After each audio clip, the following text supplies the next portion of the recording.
watching 101. We're talking with Bollywood actress Mallika Sherawat. Mallika, what were the defining moments for you? Once you got into the limelight, what were the things you remember most? I know you went to Cannes, for example, with Jackie Chan and so on, but what really stuck in your mind? When I was walking the red carpet in Cannes, and I remembered my roots, my home. I remembered Haryana, the house we lived in, and there I was next to Jackie Chan, who's the biggest superstar, not only in Asia and the entire world, walking next to him, and the paparazzi, they're just shouting, Mallika, Jackie. It was all so blurry. I mean, it was the most defining moment. You yes. actually went out a bit to shock there, though. Your outfit was very heavily commented on. Did you have that in mind? I just wore that outfit because it suited me so well and I liked it and I'm very comfortable with my body. I'm very happy the way it looked in that outfit, and I'm sure a lot of other people were too. Now, with what happened immediately after Murder became a big hit, what sort of things do you recall after that that really you felt were changing your life? Economic independence had come in, and that gave me a lot of confidence. And usually in Bollywood, it's a very traditional setup where there's always a big hero, always who has this kind of a draw. But for the first time in the history, a female-oriented film had gotten this kind of an initial and a run. That also gave me a lot of confidence to kind of that, yes, I can do it. It's a good push to me. What kind of reaction did you have from other actresses in Bollywood?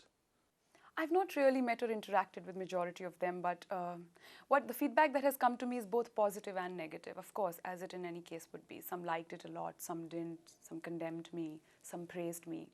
And in terms of the stars who then turned around and noticed you, the male stars who wanted to work with you, who was there?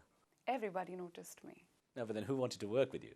It's one thing being noticed and one thing then being in demand. Now everybody wants to work with me, and I am working with all the stars now. I'm working with Sanjay Dutt, I'm working with Saif Ali Khan, I'm working with Akshay Khanna, with all the big banners which were very scared to cast me because of my so-called controversial image. But I think they've realized that with times they have to move on as well. Now that you're on the inside, the sort of A-list of Bollywood, if you like, to that degree, what's your judgment of Bollywood? What do you think of it? I love Bollywood. I work here, and I think one of the very special points about Bollywood is that Hollywood has not been able to make a dent here at all. You know, not at all. Whereas in the other countries, if you look at Spanish cinema, Mexican cinema, or any other place in Europe, Hollywood has completely taken over. So I'd rather work here and do my films. But you do want to have some kind of connection with Hollywood. Of course, you have to be global. But right now, at present, I'm happy working here. I would love to work with filmmakers like Pedro Almodovar and other talented filmmakers, for example.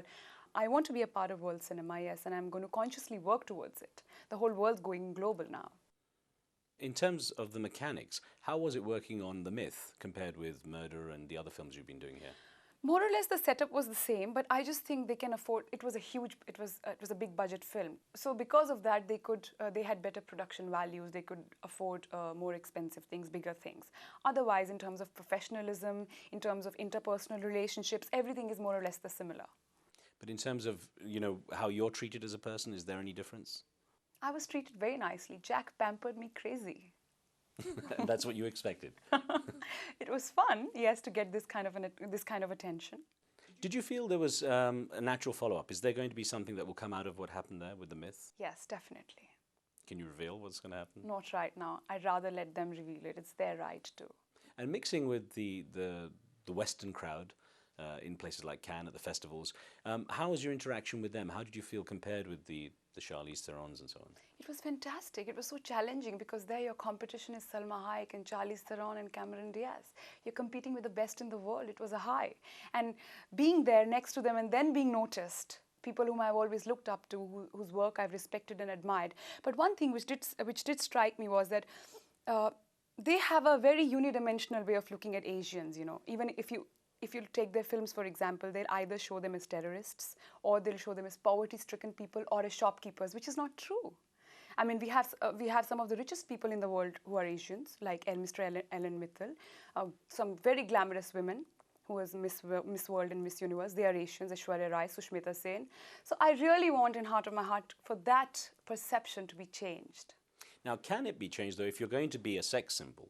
Because, I mean, that's a universal brand. Can you push the Indian image in terms of the intelligentsia and everything else by being a sex symbol that's out there, or do you have to prove yourself as something else? I think sex symbol is just a very small part of my personality. There's so many other dimensions to it, and I'm not even bothered about this anymore. But if you look in the West, sex symbols are known as trendsetters. Salma Hayek is a sex symbol, Charlize Theron is a sex symbol, and they've used it to their advantage. And I'm going to do the same, use it to my advantage, and I have so far. How important is it, being Indian, to get accolades from the West, to get awards and recognition from the West?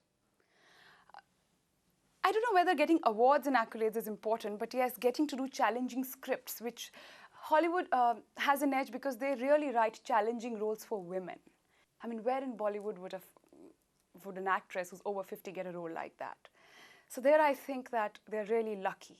Why is that? Why is it that Bollywood doesn't take that approach? Is it that the whole country is very either chauvinistic or stereotyped? I think because the population is, if you look demographically speaking, 70% of the population is under the age group of 30. So they like to see young movie stars and stories which are a lot of romance and which are feel-good, happy stories, whereas in the West, majority of the population is not under the age group of 30, plus they're more educated, more global. So when you do a film here, who are you doing it for? Who do you see as your audience? Is there anyone in particular? I mean, is it the average? The target audience is a 16 to 25 age group. That's the target City audience. folk, rural folk? Because India is such a mix. Yes, it is such a mix. And now especially, there is a great divide between the rural India and the urban India. The sensibilities are completely different. So that kind of thing has also come in, that you have to make your film and target it at a particular audience. That whether you're making it for an urban audience or you're making it for rural. So you're not trying to please everyone here? No, I'm not at all. And in terms of the charitable work, what sort of things do you have in mind? Is there anything you want to do? Yes, I'm very excited about that. Like in a week from now, we are doing this charity program through the radio where all my fans who message me and all, a part of that SMS message goes to my favorite charity. I feel very strongly about it. Which is which? Which is charity? Aksara. Aksara? Yeah. Mm-hmm. And what will that focus on? The female feticide? Yes, for girl child. Because I think a truly developed nation, and for its true development, you need to educate women in India because they form the center of the society. Is there any particular type of roles you now want to do that you've thought, this is what I'm going to look for, perhaps I'll wait until I get this before I do the next film? One thing which I'm very clear about is that I have to do meaningful cinema. I don't want to do a film today just for the heck of it or for good money and then later on be embarrassed by it. I definitely don't want to do that. I think movies which are of course groundbreaking, thought-provoking, and also entertaining as well. Would you say is still not really the field in Bollywood yet? You think you could do that in Bollywood? I think it's a very interesting phase right now. We are at that crossover. You know, there is interesting cinema being made. For example, if you look at last year's hits, Page 3, which is about this Mumbai social party circuit and what happens there, that's a big hit.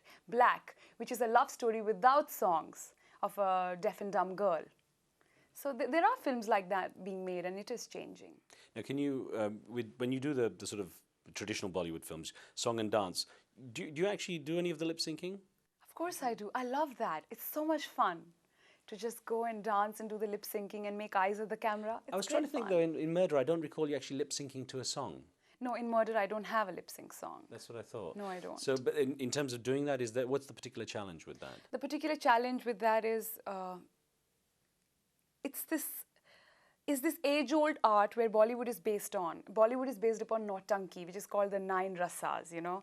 It has to have humor, it has to have anger, it has to have movement of the eyes, everything. In your song and dance, you have to get those 9 elements all together, which is a big challenge. Everybody cannot do it. Plus, your body has to move with grace and follow the actions and follow the steps. So it's a big challenge for me. It's tougher than delivering dialogues. It's interesting that you comment on the subtleties of this, because traditionally India, does it have strong acting schools and acting foundation?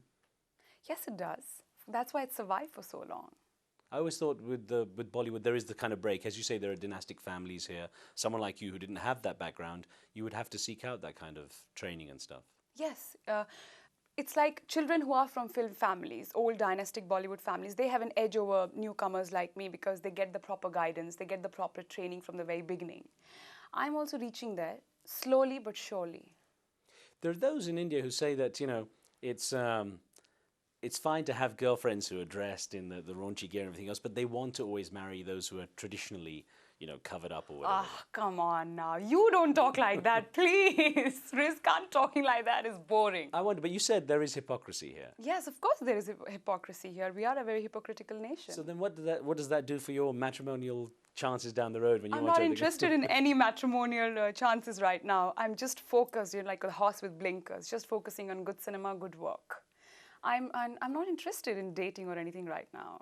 But you like that flirtatious thing, so guys are going to be running after you. Yes, I do like flirtatious things, but this hypocritical thing sometimes gets to me.